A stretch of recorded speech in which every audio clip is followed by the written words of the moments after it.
Okay, so one thing that most trappers don't mention is they take notes. Iowa Trapper has his GPS that he uses, locates all of his traps. A lot of other guys use GPS or other devices. Me, I trap the same ground, so basically all I do is take notes. The location, the type of trap, and kind of a ballpark description of the area that I use. Therefore, when you're sick, or all of a sudden you're in the hospital, you can't control certain things. And if you're sick, well then you have two options. Go out the day that you find out you're really sick and you take care of all your traps and you leave them until you get well. Or you make a note of them and then you can have someone else go out and check your traps daily or whatever your scheduling is for your area. And therefore, you're not against the law, because I've taken notes for several years. So all I have to do is just say, hey, I'm sick, I can't get out of bed, or I pulled my back, I can't get out of bed. Can someone go check my traps? All they have to do is go to the area that I've described, and I have a little orange ribbon that I tie and hang on a tree or a bush or something near the area. And even if they don't see the set, they see the flag that I have marking it, they've read the description, they know that that's the area that the trap is in. If there's an animal in it, they'll see the trap. If there's no animal in it, they can continue going because, oh, well, I see the flag, I read the description, there's nothing here. Move on.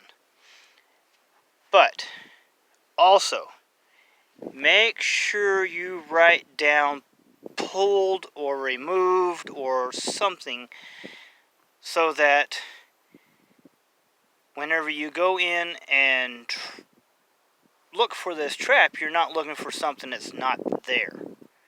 You pulled it, you removed it, you've relocated it, something. It's no longer in that same spot, so you erase it or something from that area. I just write pulled in big bold letters across my set. And even if I have only set 5 traps out, it's set 1 through 5. And if I pull one of them, I write pulled. I set it in another spot, that is set 6. Not set 1 or 2 or whatever, it's set 6. And so on and so forth.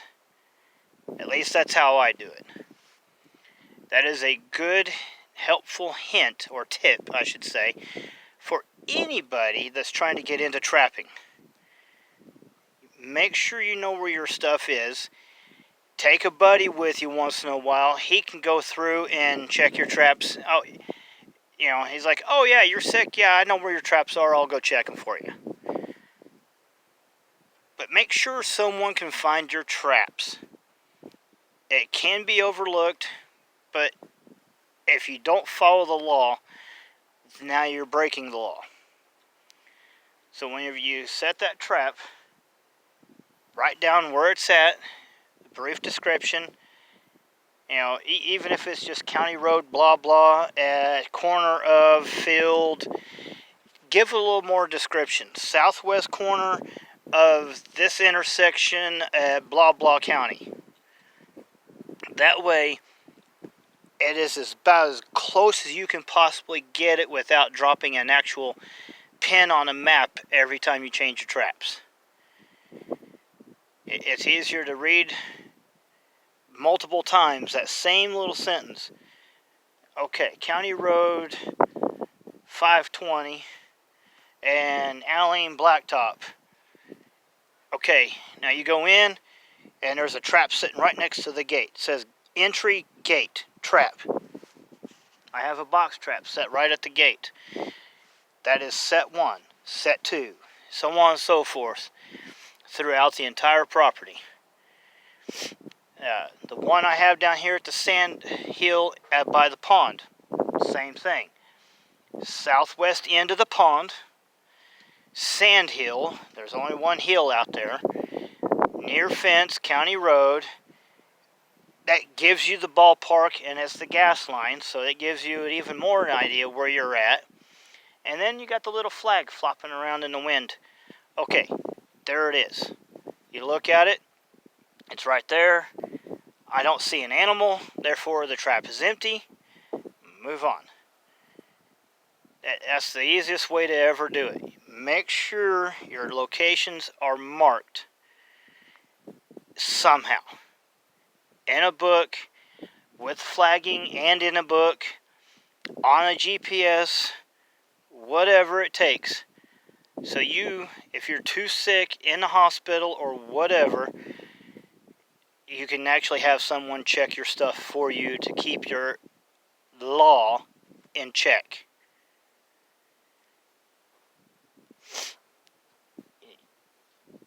That's one thing you don't want to do, is you don't want to be out of accordance.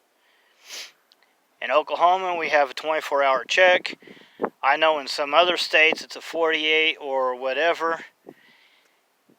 But if you're too sick to get out of bed, then you still have to have someone check your traps. I was sick for a week. I've taken my dad on my trapping line here for the last several weeks, so he was able to know where all my traps were. He even had my book with him just in case. But that is the best thing to do. If it's pulled, remove it or whatever, but just keep your tabs. Also, like some of the guys, they'll say, yeah, this is the third one I've caught in this location. You know how they know? They mark it. They know what animals they've caught on what location, with what bait, what lure, everything, because it's in their book. It's in their log book. I guess I'm just sitting here rambling. But anyway, make sure you have a book or some sort of device, object, whatever, that you can keep your notes in, that people can find your traps to help you out, to keep you in check with the law.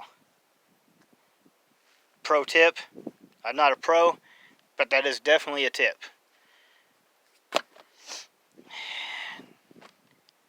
I'm trying to do more videos, but if you like them, please hit that thumbs up. If you don't, oh well, guess I'm not your cup of tea anyway.